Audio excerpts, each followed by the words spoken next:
I'd like, unusually for JAG, to also congratulate the government. They've recently announced their new rural economy strategy, and this follows the move that Michael Gove has made in the UK of getting the farmers, or encouraging the farmers, to start looking after the countryside. And JAG and other groups would like to see that move forward. And as Dave has previously mentioned, the idea of regenerative, chemical-free farming is something that the world is grasping now. For years and years, young farmers have gone to agricultural college and learnt about what they consider to be the science of farming.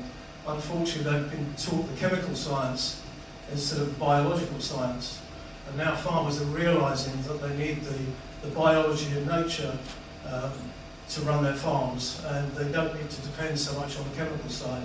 Now, unfortunately, we weren't able, because of the short notice, to make the presentations that we could have made at this conference.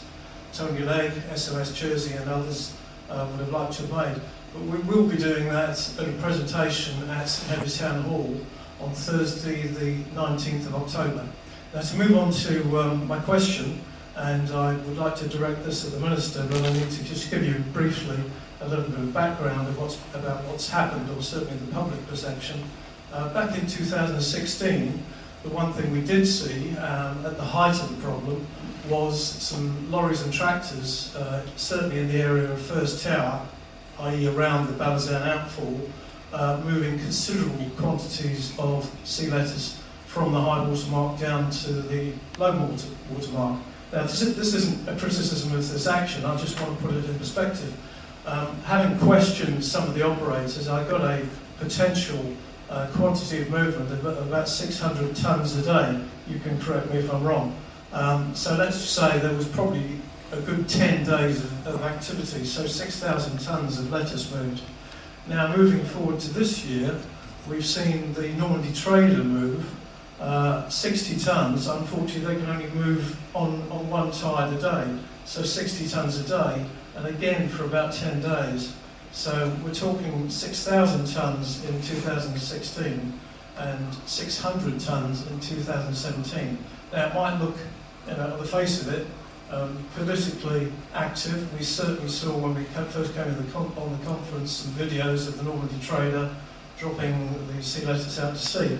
But I'd like to see some sort of promise from the Minister that next year the budget that he's currently got, which we have seen on the recent FOI, is a mere, quite paltry, I consider, and our group considers, £30,000, would be substantially increased, and some of the ideas taken from this conference perhaps move forward, but certainly in terms of clearing the beach, I think the population of this island would not like to see what I photographed on the 20th of August, and that was the whole of the seafront of St Helier, completely green, and I've got the photographs up online, apart from one small stretch of golden sands, which was at the slipway at First Tower, sorry, not at First Tower, at West Park, and it was only about 200 yards by 25, and the rest of the beach from the Radisson Hotel past First Tower towards the Hull was completely green. So we'd like to see some more action, but I'd like to thank you very much, everybody involved in putting on these last 2 days. Thank you. Thank you. Thank you for your question. Back at the very beginning of the year, I put in a bid for additional funding, because as you rightly said, currently our allocated funding is only a small amount, which is £30,000 a year. We well exceeded that this year. We used funding from other sources within the department. That bid that I put into Treasury hasn't been granted, so we didn't get the additional funding we wanted this year, so we absorbed it with our existing budget. So I can't make promises for the future. It may be, if this persists, I think it is going to continue to persist for a number of years yet, until we get onto the top of the nitrogen reduction. But as we've heard from our colleagues in New Zealand, it's not going to cure the problem. It might help reduce it and manage it better. That will be a bid for the next MTFP. We have to balance the benefit cost analysis on this, and when all our other services, including our health service, our education service, the services that we have around our keeping our island safe and home affairs, we do have to look at this in the round, and is that money currently better spent on providing other services than it is to put more money in, effectively putting a sticking plaster over what is the sea depths issue. We must take into account that we have got businesses and homes and people's in environment in Snowdons Bay. It's highly populated. There are businesses along there, and we don't want to more than we than necessary have a negative impact on both those businesses, but more importantly on the people that are living in the bay. How many were taking sea lettuce scraped off the beach with some sand contamination to the low water mark, which has never been a pretty solution. We would never try to claim that. I think the highest estimate I saw in any one day was something like 250 tonnes, but again, it's a guesstimate. But it was still a lot more. This year we decided to do the trials of taking it out to sea. We talked about it for many years. It's been in the media questions and questions from the public in the past why we don't take it to sea and dump it by barge. So we were determined under Eddy's guidance to try different things this year. As it's turned out, the using of the locally based landing craft, which has got a limited capacity, and it's probably 80 tonnes. The first time we tried it, because of the way they were doing it, it wasn't quite full. So it was an estimated 80 tonnes, but it's not a massive amount.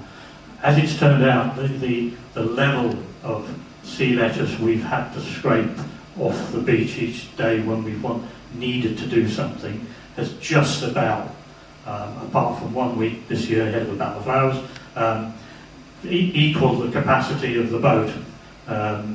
So other than the first time we removed sea lettuce this year, ahead of the first trial where we did take stuff to the low water mark, there was like one event, I think, when we were using the landing craft where it was full and we still had some stuff we'd already scraped off that had to go somewhere. That was taken to low water mark.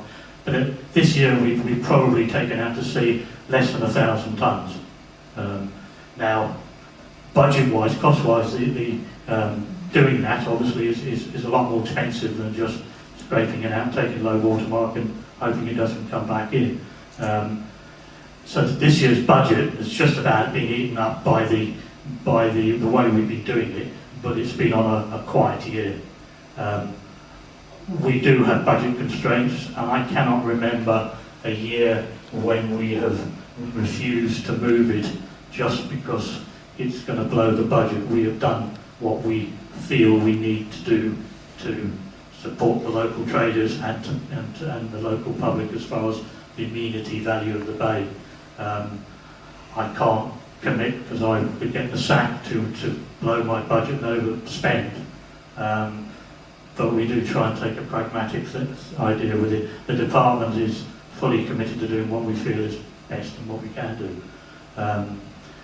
As a fairly large department, we hopefully can squeeze some money out of somewhere else, but overall we are facing cuts of over £4 million a year, so each year it gets a little bit more difficult. As far as where we're going with this for next year, we would certainly intend to continue with the taking it out to sea. I'm well aware if we had a bad year we would get swamped very quickly. We have yet to have a sort of mopping up session after the end of the season with the contractors we use ourselves in Department of Environment and the Marine section of the society and everybody involved as to the success and cost of taking it out to sea. It's possible that maybe a combination of use of the landing craft or a similar craft with a dump barge to increase capacity may be the answer. The landing craft is particularly attractive because we can park it on the beach, drive the trucks on the beach without disturbing the seagrass, and it goes out to sea, but it is an expensive solution. Maybe if that could tow a dump barge that we charter in for the summer period, and we do the two together to treble the capacity, because a small barge would have 150 cubic metre, 150 tonnes capacity. That might be a solution, but we are into significantly higher budget costs. So that's one side of it. I can't promise that we won't ever take it back to the low water mark, because there are times when we might have to do that, but we will do it reluctantly. In addition to that, at the end of the season, we have carried out one trial using our existing surf rate machine, taking sea lettuce out of the water clean. It doesn't do the machine a lot of good, but we're effectively prepared to write it off to do it, to carry out a trial. I will have to buy a new one to do its normal work. And that, we're going to try and de-water it better.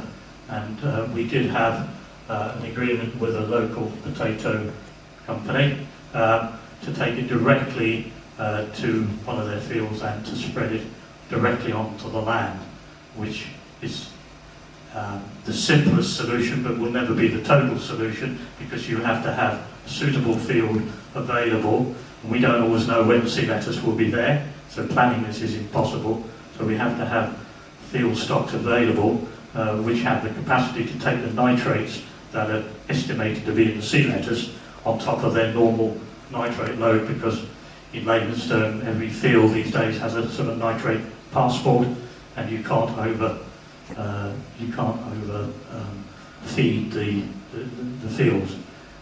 The other complication we got on that is the same fields and the same farmers and the same landowners are taking our sewage sludge from Bella Sand onto the same land. We're fighting over the same land stock in our very small and beautiful island, and that is one. We've talked about composting. We can compost. We do compost. We take 1,000 tonnes of material that's taken up by our surf rate machine each year, which deals with the light deposits, and that is partially taken to our green waste composting site. And to say it was composted would be incorrect, but it's very partially composted. Screen. Thank you, Dennis, who runs the site. But that sort of uses up the available capacity of that site. Composting is a good solution, but we already compost green waste to the island to the tune of how many thousand tonnes? 12 to 15,000. I thought it was actually more than that. I asked Dennis earlier this morning, okay, we don't compost green waste, we incinerate it. Again, not a pretty solution. That gives us a space on the slab to put green sea lettuce for composting. Would that happen? Would that be okay? And the answer is no, because you need the green waste to mix with the sea lettuce to provide the carbon source to compost. So everything we say, and every time I go on the radio, and I'll be on the radio later today, it sounds a bit negative, and I apologise for that. But there's one thing we've learned the last 2 days. We are a microcosm, a little snapshot of what everybody else is having in the world in similar situations. And I'd just like to assure everybody we are doing our best. The last 2 days has opened our eyes to some alternative views in the island and alternative thoughts that are coming through.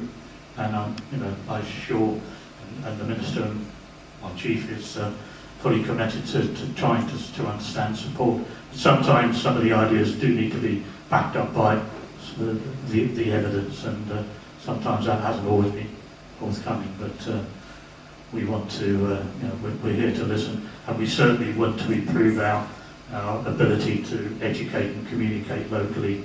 We haven't been very good at that. We've tried better this year, and we've seen some positive results from that. And with that, I'd like to thank everybody for coming, and certainly thank Ricardo and my team, Alison and Natalia, who've kept me sane for the last few weeks on this. And I must say, the Minister, this whole idea came from the Minister, and has been quite a long time in coming to fruition. But all credit to Eddy despite some of the negative comments everywhere. This whole idea has come from his initiatives. Thank you.